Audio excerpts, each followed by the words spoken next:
Bonjour, c'est Violaine Vanoyek. Nous reprenons aujourd'hui les grandes énigmes de l'Égypte que nous avons abordées la semaine dernière. Je vous rappelle que le livre est paru aux éditions du Rocher et que Samia m'accompagne toujours à la technique. Alors des énigmes, il y en a.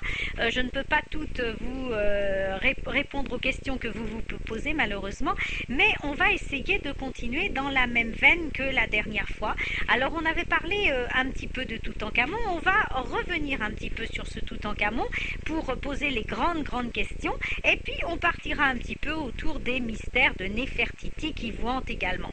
Alors en ce qui concerne donc Toutankhamon, je vous avais dit que c'était la seule qui se trouvait actuellement dans la vallée des rois. Je vous ai dit aussi que malheureusement la momie de Toutankhamon avait été très abîmée au moment de sa découverte parce que le médecin légiste chargé de cette momie, Déry, eh bien l'avait sectionnée en deux, avait coupé les bras, avait coupé les jambes, et que donc le sternum et les côtes avaient été perdus. Et puis je vous avais également dit qu'il avait fallu utiliser des ciseaux et un marteau pour dégager la tête de la momie de son masque funéraire. Dixit Carter, Howard Carter, l'archéologue, dans son propre journal écrit en 1925. Et oui, donc puisque les bandelettes pour la première fois ont été le 11 novembre 1925 par ce professeur d'anatomie au Caire, médecin légiste qui était Douglas Déry. Je vous ai également parlé donc de ce handicap que nous avions quand nous analysions la momie, puisque cette momie avait été abîmée. Mais il y a un autre mystère qui est lié à la découverte de la momie de Toutankhamon et à l'ouverture de sa tombe. On a retrouvé à l'intérieur de la tombe des fœtus momifiés. Il y en avait deux. Alors, est-ce que cette découverte est réelle? Est-ce que c'est une légende? Et qui pouvaient être ces enfants qui étaient enterrés avec Toutankhamon? Alors, après avoir sorti les objets qui se trouvent dans l'antichambre et dans la chambre funéraire, Howard Carter s'est introduit dans la pièce, une toute petite pièce qui se trouve à côté de la chambre funéraire en contrebas et qui s'appelle la pièce du trésor. Il n'a terminé d'ailleurs la recette de cette salle qu'en 1927, tellement il y avait de pièces à étudier. Et Carter a pourtant évalué à 50% le nombre d'objets volés par les pilleurs de tombes, car contrairement à ce que l'on a dit, la tombe de Toutankhamon avait été visitée et pillée par les pilleurs de tombes. Les extrêmement petites, toutes ces pièces avaient été accumulées les unes sur les autres, les chars avaient été démontés, mais 170 objets quand même ont été retrouvés. Et c'est vraiment une toute petite salle. Alors, les pilleurs avaient manifestement fouillé dans des paniers, dans des coffres, ils avaient volé des onguents, ils avaient emporté des statues du roi dont on n'a retrouvé que les socles. Donc, du trésor, dont les murs, comme ceux de l'antichambre et d'une petite pièce annexe, sont dépourvus d'ornementation et de peinture, ce sont des murs qui sont complètement nus, et bien dans cette salle, Howard Carter a trouvé des objets de culte et les vases canopes renfermant les viscères du roi. Je vous rappelle qu'au moment de la momification, on enlevait certains organes, certains viscères des défunts pour les placer chacun dans un vase canope. Il y en avait 4, c'était donc des vases avec souvent un bouchon en forme de tête de Dieu ou bien en forme de tête du défunt. Tous les bijoux avaient disparu dans cette fameuse salle du trésor, mais 2 fœtus placés dans 2 petits cercueils étaient encore en place. Alors, ce n'est donc pas une légende. Il y a bien eu 2 fœtus de retrouvés dans la tombe de Toutankhamon. Mais quelle apparence avaient ces 2 corps? Eh bien, l'un faisait 30 cm de long, l'autre 25 cm. Il s'agissait donc de momies de petites filles, ça ce n'est pas contestable.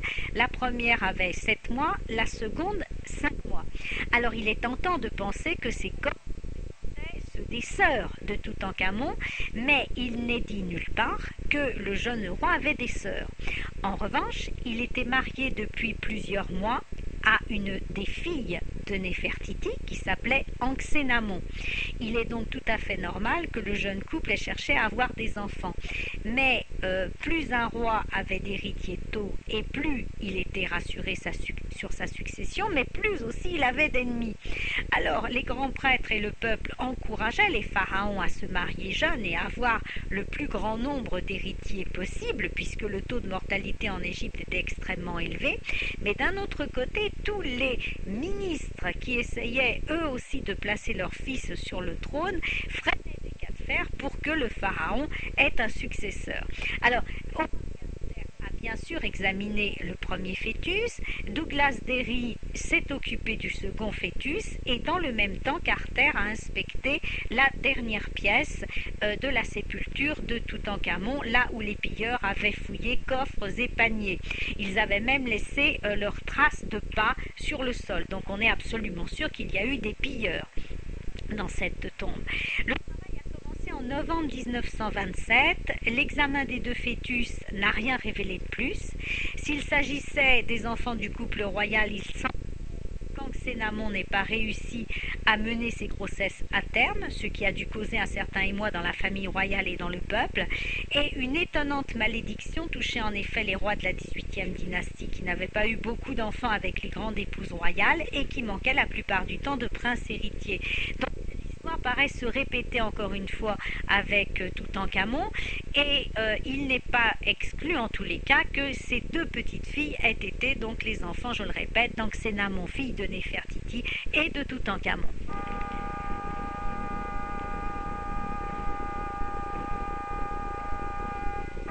Mais on va revenir sur quelques mystères qui entourent un autre mythe de l'histoire égyptienne antique, c'est Néfertiti.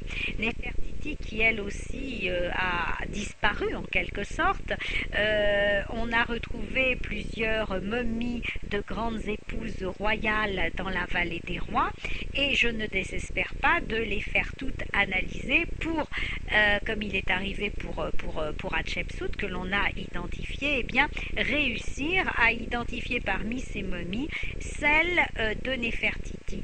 Car selon ma thèse, dont j'ai parlé à plusieurs reprises, eh bien, je pense que Néfertiti a certainement été enterrée dans un premier temps en Moyenne-Égypte, à Aké-Taton, là où elle vivait avec son mari Aménophis IV, et mais qu'elle aurait été enterrée ensuite dans la vallée des rois, peut-être par son père, qui est peut-être Haï, qui était un conseiller très proche du roi et qui a fini par devenir également pharaon après quelques années après que Toutankhamon ait régné.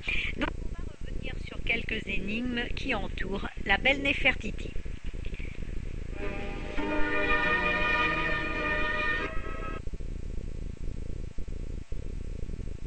Violaine Vanoyek avec Samia qui m'accompagne fidèlement à la technique et nous partons sur les mystères de Néfertiti. On a beaucoup dit que Néfertiti était une princesse étrangère. Alors Néfertiti était-elle justement une étrangère et dans ce cas d'où venait-elle et a-t-on la preuve qu'elle était originaire d'Asie? Eh bien, c'est une des énigmes de cette femme qui avait certes les yeux bridés. Donc on a dit d'abord qu'elle pouvait être nubienne et puis après on l'a examinée, on a dit qu'elle pouvait être asiatique et surtout comme il y a eu cette adoration pour le dieu soleil Aton pendant des années et que les asiatiques adorent le dieu soleil, eh bien on a pensé qu'elle avait pu influencer son époux Aménophis IV Akhénaton pour créer la ville du dieu soleil en Moyenne-Égypte que l'on a appelée, enfin qu'ils ont appelée Aké-Taton. Alors les anciens égyptiens avaient fait complètement disparaître le souvenir du couple Néfertiti-Aménophis IV. Il faut bien savoir que Néfertiti-Aménophis IV n'était pas du tout connu dans l'Antiquité et que par hasard on a vraiment retrouvé des restes de Néfertiti sur le site de Moyenne-Égypte qui nous a permis de mettre à jour cette grande épouse royale, mais il a fallu attendre le 19e siècle et des rois égyptiens ont contribué largement à faire oublier ce couple, puisque il y a eu différentes entreprises qui ont été menées pour détruire les inscriptions du couple, les images du couple qui étaient devenues impopulaires, précisément parce que ils ne vénéraient plus les dieux égyptiens, ils vénéraient le seul dieu Aton. Et bien que le travail ait été minutieusement effectué et que la ville d'Akhénaton, créée par le couple, ait été détruite, eh bien un buste de Néfertiti a été retrouvé. C'est celui qu'on peut aujourd'hui admirer au musée de Berlin et que les antiquités égyptiennes voudraient bien récupérer, mais que les Allemands refusent de rendre. Et au moment des dernières découvertes à Akhénaton, les noms d'Akhénaton et de Néfertiti étaient vraiment inconnus et les chercheurs croyaient le site d'Akhénaton beaucoup plus récent et d'époque romaine. Donc vous voyez, Néfertiti aurait très bien pu rester inconnu dans l'histoire. Mais la découverte de ce buste est devenue célèbre et nous donna donc quelques indications sur cet inconnu. Alors plusieurs thèses furent élaborées à partir de la correspondance qui a été également retrouvée sur le site en Moyenne-Égypte par une paysanne. Une correspondance qui avait été faite entre le roi égyptien et les Asiatiques. Dès le règne de Toutmose IV, on s'est aperçu que les rois asiatiques offraient au pharaon des princesses en échange de dons conséquents. Les successeurs des premiers pharaons ont beaucoup apprécié ces asiatiques et ils les ont placés dans leur harem qui était peuplé de centaines de femmes. Et donc ces lettres échangées entre le roi asiatique et le pharaon prouvent que le pharaon acceptait à la cour plusieurs princesses de haut rang, souvent filles de rois elles-mêmes et qui étaient très bien considérées. Alors on en a retrouvé une qui s'appelle Gelou Sepa et on a trouvé aussi une certaine Tadou Epa, toutes les deux filles du roi asiatique de l'époque. Alors le roi aurait reçu en échange de ces deux filles des lingots d'or de la part du pharaon et dans ses messages adressés au souverain égyptien, il se plaint même de ne pas avoir reçu tout l'or promis. Enfin, toujours est-il que cette Tadou Epa aurait été assimilée à Néfertiti qui aurait pris ce nom après son installation à la cour égyptienne et selon les vœux de son premier époux Aménophis III, car Néfertiti aurait d'abord épousé Aménophis III avant d'épouser son fils Aménophis IV, devenu Akhénaton. Alors, une version précise que appelé Néfertiti, aurait pour la première fois rencontré Aménophis IV quand le prince avait été envoyé par son père dans un pays allié de l'Égypte au moment justement où il faisait son éducation et afin de connaître les tributaires de son pays. On raconte aussi que Aménophis IV aurait été très très tôt attiré par cette jeune fille et que dès qu'elle était à la cour, je vous l'ai dit, Tadou Epa aurait pris le nom de Néfertiti. Mais est-ce que Tadou Epa est bien Néfertiti? Alors on savait, comme je vous l'ai dit, que les Asiatiques adoraient déjà le dieu soleil, que les filles du roi asiatique étaient arrivées à Thèbes avec des vaisseaux à la proue ornés de la divinité solaire. Depuis le règne de Toutmose IV, elles encourageaient l'entourage du roi à honorer ce dieu supérieur.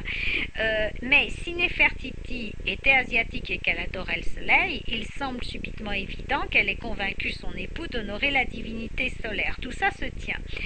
Cependant, eh bien, une autre thèse prouverait que Néfertiti n'était pas du tout une étrangère et que finalement elle serait tout simplement née en Égypte, qu'elle appartenait à la famille royale, qu'elle fréquentait la cour et que donc Aménophis III et Aménophis IV avaient l'occasion de la rencontrer très très souvent et elle est donc devenue tout naturellement grande épouse royale. Donc, qui existe bien sûr dans l'histoire, serait donc une autre femme, fille du roi asiatique, puis devenue femme des pharaons égyptiens. Mais il faut bien distinguer en fait les Asiatiques de Néfertiti, qui, selon la dernière thèse, seraient donc égyptiennes. Voix en poésie avec Violaine Vaneuillec, Samia qui m'accompagne à la technique. Nous parlons des grandes énigmes de l'Égypte et je vous renvoie au livre si vous voulez en savoir plus qui est paru aux éditions du Rocher.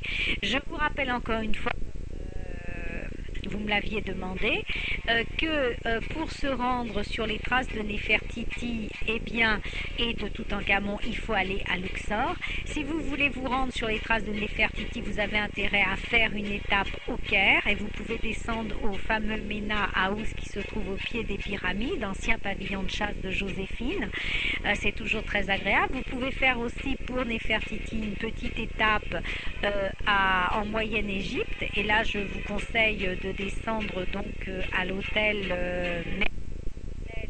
Accor qui se trouve sur la rive juste en face d'Akhenaton, c'est donc à l'ancienne Tel Amarna et donc à Minya sinon après eh bien il faut Luxor. Il y a des vols directs égyptaires le samedi jusqu'à Luxor pour aller dans la vallée des rois et là vous pouvez loger au Winter Palace Sofitel Accor qui se trouve tout au bord du Nil. Il vous suffit de prendre une felouque ou un bateau et vous vous retrouvez dans la nécropole en 5 minutes et l'hôtel est également très très proche du temple de Luxor où vous pouvez vous rendre à pied, donc c'est pratique. Voilà, si vous voulez plus de renseignements, vous n'hésitez pas évidemment à nous contacter à la station. À très bientôt, au revoir.